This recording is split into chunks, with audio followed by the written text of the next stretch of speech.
दोस्तों नमस्कार, स्वागत है आपका 4 PM पर। मैं हूं आपके साथ अदिति।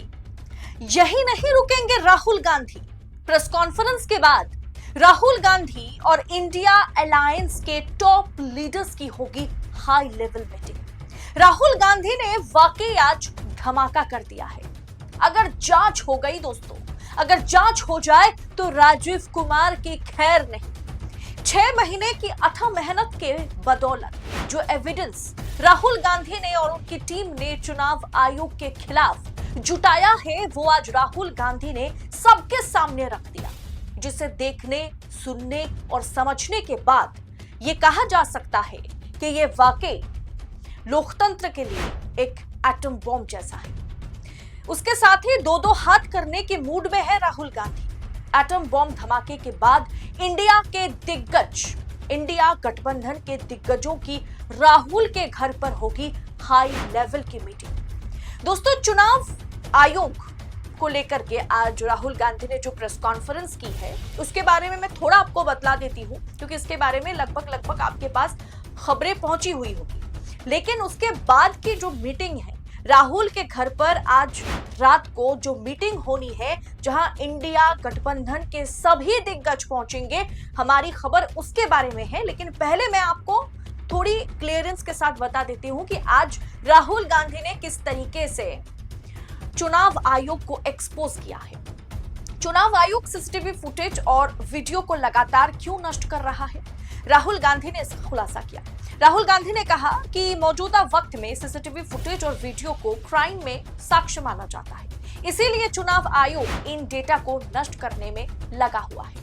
दोस्तों, चुनाव आयोग ने पिछले कुछ चुनावों में किस तरीके की धांधली की है उसका खुलासा तो हुआ, और अगर चुनाव आयोग ने रातों रात जो नोटिफिकेशन जारी करके कहा कि अब से सीसीटीवी फुटेज और वीडियो मुहैया नहीं कराया जाएगा, उसके पीछे की वजह यही है कि जी भर के धांधली की गई है और उसके बाद सबूत मिटाने की कोशिश में चुनाव आयोग लगा हुआ था।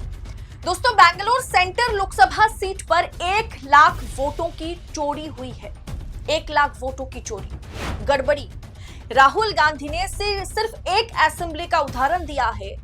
अगर एक असेंबली में 1 लाख से अधिक वोटों की चोरी हो जाए तो सोचिए पूरे देश में क्या हो रहा है, अलग अलग राज्य के चुनावों में क्या हो रहा है। राहुल गांधी ने यह खुलासा किया कि बेंगलुरु सेंटर लोकसभा सीट पर 1 लाख वोटों की चोरी हुई है। उन्होंने कहा कि हरियाणा में हमारी पार्टी केवल 22,000 वोटों से हारी है, तो अगर एक असेंबली में 1 लाख वोटों की चोरी हो सकती है, इधर उधर वोटर्स को किया जा सकता है, तो हम हरियाणा चुनाव महज 22,000 वोटों से हारे हैं, पूरे प्रदेश में 22,000 वोटों से हारे हैं। तो अगर वहां थोड़ी बहुत धांधली हो जाए और हमारी पार्टी हार जाए तो ये कहां से कोई बड़ी बात है। भाजपा इसी प्रकार से चुनाव आयोग के साथ मिलकर के काम कर रही है। पूरे राज्य में भाजपा और कांग्रेस वोटों में इतने का कम अंतर था। अगर हरियाणा चुनाव की बात की जाए, भाजपा और कांग्रेस में महज 22,000 वोटों का अंतर था, जिससे भाजपा हरियाणा में सरकार बना गई। लेकिन एक लोकसभा सीट पर इसके 4 गुना वोट की चोरी हो जाती है।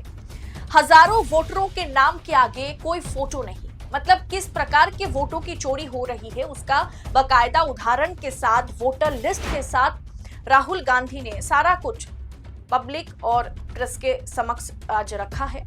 और उन्होंने समक्ष रखते हुए ये साफ तौर पर कैटेगराइज कर दिया है कि किस प्रकार से हजारों वोटरों के नाम के आगे कोई फोटो नहीं है। राहुल गांधी ने आरोप लगाया कि 4,000 से अधिक ऐसे वोटर्स हैं, मतलब वोटर्स थे। बेंगलुरु चुनाव की अगर बात की जाए, कर्नाटक चुनाव की बात की जाए, ऐसे 4,000 से अधिक वोटर्स थे जिनके मतदाता सूची में नाम के साथ कोई फोटो नहीं है। कर्नाटक में एक कमरे के घर में और एक पते पर 80 वोटर्स रजिस्टर हैं। मतलब एक कमरे का घर है और उसी एक कमरे के भीतर 80 वोटर्स रजिस्टर हैं जिन्होंने वोट किया है कर्नाटक चुनाव में। कर्नाटक चुनाव मतलब लोकसभा चुनाव की बात मैं कर रही हूं। कर्नाटक में एक कमरे के घर में 80 वोटर रजिस्टर कैसे संभव है? ऐसे दोस्तों, ये तो एक घर की बात कर रहा है राहुल गांधी, एक घर की बात करते हुए वो नजर आए। ऐसे 10,452 वोटर्स हैं जो एक ही पते पर रजिस्टर हैं। एक ही मतदाता कई राज्य में वोट डालते देखे गए। राहुल गांधी ने यह भी खुलासा किया कि एक ही व्यक्ति कई राज्य में वोट डालते पाए गए। एक ही मतदाता कई राज्य में वोट डाले और ऐसे वोटरों की संख्या हजारों में है। राहुल गांधी ने यह भी खुलासा किया कि कर्नाटक में ऐसे 40,000 से अधिक वोटर्स के पते जो है, एड्रेस जो है, वो फर्जी पाए गए। उन्होंने बकायदा और उनकी टीम ने बकायदा जो है ऐसे पते पर गए ऐसे घरों का तफ्तीश की, जिसमें पता चला इन्वेस्टिगेशन में कि ऐसे तमाम घर हैं जिनके पते जो है, मतलब वोटर्स के साथ उनका एड्रेस भी वोटर लिस्ट में होते हैं और ये सब के सब फर्जी एड्रेस हैं। हाउस नंबर 0 पर एक साथ कई मतदाता रजिस्टर हैं और जो फर्स्ट टाइम यंग वोटर्स जुड़े हैं, हर बार फर्स्ट टाइम वोटर्स जुड़ते हैं। अगर वो महिला है, मतलब अगर लड़की है, अगर फीमेल है तो 18 साल की होगी, अगर वो जेंट्स है या मेल है तो 21 साल के होंगे। तो ऐसे यंग वोटर्स जिनका उम्र या तो 18 या तो 21 होनी चाहिए, वहां 90-95 साल के बुजुर्गों की वोटर लिस्ट में एंट्री हो रही है। दोस्तों, आज राहुल गांधी ने वाकई सबूतों के साथ, एविडेंस के साथ, अभी तक वो जो कहते रहे उनको उन्होंने एकदम खुल के सामने रखा है, जिसके बाद चुनाव आयोग पूरी तरीके से बेपर्दा हो गया है। ये तो एक असेंबली की बात राहुल गांधी कर रहे थे, तो सोचिए देश में, राज्य में क्या कुछ हो रहा होगा, किस लेवल की धांधली हो रही होगी, जरा सोचिए आप।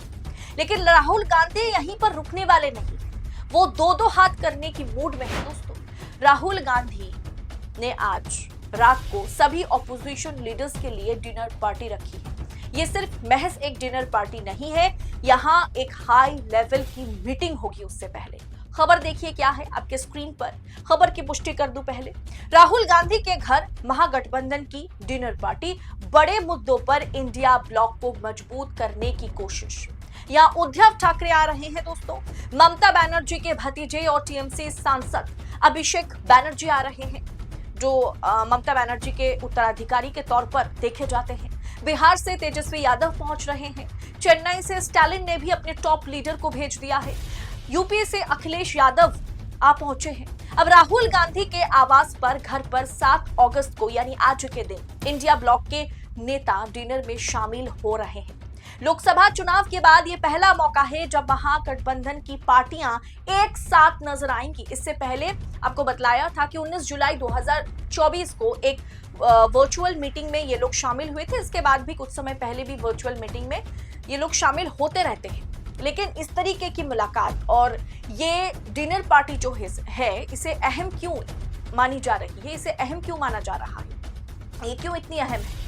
दोस्तों, बताया जा रहा है कि इस मीटिंग में बिहार में चल रहे एसआईआर की प्रक्रिया, उपराष्ट्रपति चुनाव को लेकर के चर्चा और साथ में आज राहुल गांधी ने जो धमाका किया है प्रेस कॉन्फ्रेंस में, सबूतों के साथ उन्होंने दिखाया है कि किस प्रकार से फर्जी वोटर्स, फर्जी वोटर लिस्ट, फर्जी एड्रेस, फर्जी फोटोज, एक ही फोटो का हर जगह पे इस्तेमाल है। एक ही आदमी अलग अलग असेंबली में वोट दे रहे हैं, अलग अलग राज्य में जाकर के वोट दे रहे हैं।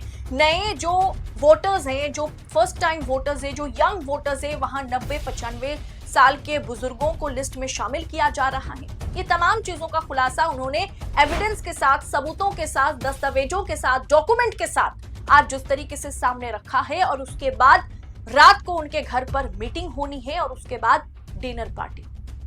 दोस्तों, इन तमाम चीजों पर विपक्ष लगातार सरकार से सवाल करता आया है। मॉनसून सत्र के बीच ये बैठक अहम मानी जा रही है। दोपहर 2 बजे चुनाव आयोग पर यह धमाका और रात को इंडिया गठबंधन के सभी बड़े बड़े नेताओं संग अपने घर पर डिनर पार्टी और मीटिंग। वाकई राहुल गांधी अब बिल्कुल भी चुप रहने के मूड में नहीं है, वो एक्शन के मूड में नजर आ रहे हैं। और इसके बाद राहुल गांधी बिहार का दौरा शुरू करेंगे। राहुल गांधी रुकने वालों में से नहीं है। अब इस प्रेस कॉन्फ्रेंस पर भारतीय जनता पार्टी की प्रतिक्रिया क्या होगी, गोदी मीडिया इसे किस तरीके से रिपोर्ट करने वाली है, एंकर्स किस तरीके से इस पूरे प्रेस कॉन्फ्रेंस का मखौल बनाने वाली है, मतलब तमाम एंकर्स बनाने वाले हैं, ये तो आने वाले समय में हमें पता चल जाएगा। लेकिन आज रात को इंडिया के टॉप लीडर्स के साथ राहुल गांधी के घर पर जो डिनर पार्टी है, जो मीटिंग होनी है, वो वाकई दिलचस्प है। उसके बारे में जैसे ही जानकारी हमारे हाथ लगेगी हम आप तक पहुंचाएंगे। फिलहाल आज की प्रेस कॉन्फ्रेंस और रात में होने वाली मीटिंग पर, डिनर पार्टी पर आपकी राय क्या है? राहुल गांधी को लेकर के आप सोच क्या रखते हैं? कमेंट बॉक्स में अपनी राय हमारे साथ शेयर करें और ऐसी तमाम खबरों को यूं ही सबसे पहले, सबसे सटीक तरीके से पाने के लिए 4 PM न्यूज नेटवर्क के साथ बने रहे। मुझे दीजिए इजाजत। बहुत बहुत शुक्रिया आप सभी का। जय हिंद, जय भारत।